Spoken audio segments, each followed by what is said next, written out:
নির্মাণে 2 বছর ধরে বন্ধ কুমিল্লার ময়নামতি স্টেশন। নান্দনিক নকশার আধুনিক মানের স্টেশনে যাত্রীদের সেবায় সব আয়োজন থাকলেও থামে না ট্রেন, মিলছে না যাত্রী সেবা। এ সুযোগে চুরি হচ্ছে স্টেশনের যন্ত্রাংশ, অযত্নে নষ্ট হচ্ছে আসবাবপত্র, আর রাতে পরিণত হয় অপরাধীদের স্বর্গরাজ্যে। কুমিল্লার প্রতিনিধি খায়রুল হাসান মানিকের রিপোর্ট, জানাচ্ছেন আসিফুর রহমান সাগর। 2023 সালে ময়নামতি রেলওয়ে স্টেশনের কাজ শেষ হলেও বন্ধই পড়ে রয়েছে। 2 বছর ধরেই এখানে কোনো ট্রেন থামে না। দেখভালের অভাবে নষ্ট হচ্ছে মূল্যবান যন্ত্রপাতি ও আসবাবপত্র।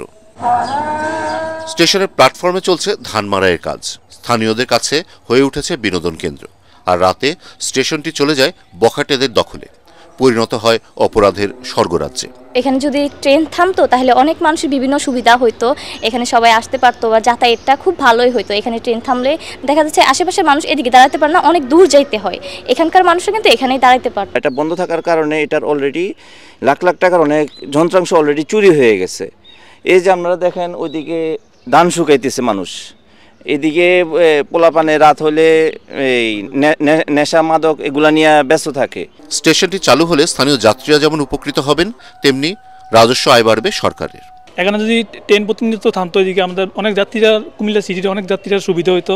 এখানে যদি আমাদের ট্রেন যদি থামতো তাহলে আমাদের সরকারের জন্য অনেকটা উপকার হতো, আর মানুষের জন্য আরো বেশি উপকার হতো। রেল কর্মকর্তারা বলছেন, জনবল সংকটের কারণেই চালু হচ্ছে না স্টেশনটি।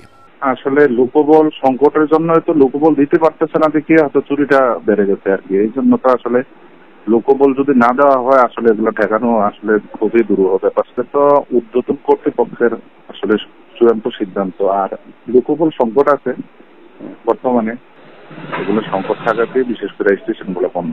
ময়নামতি স্টেশনটি দ্রুত চালুর দাবি এলাকাবাসীর। Bureau report, ATN Bangla.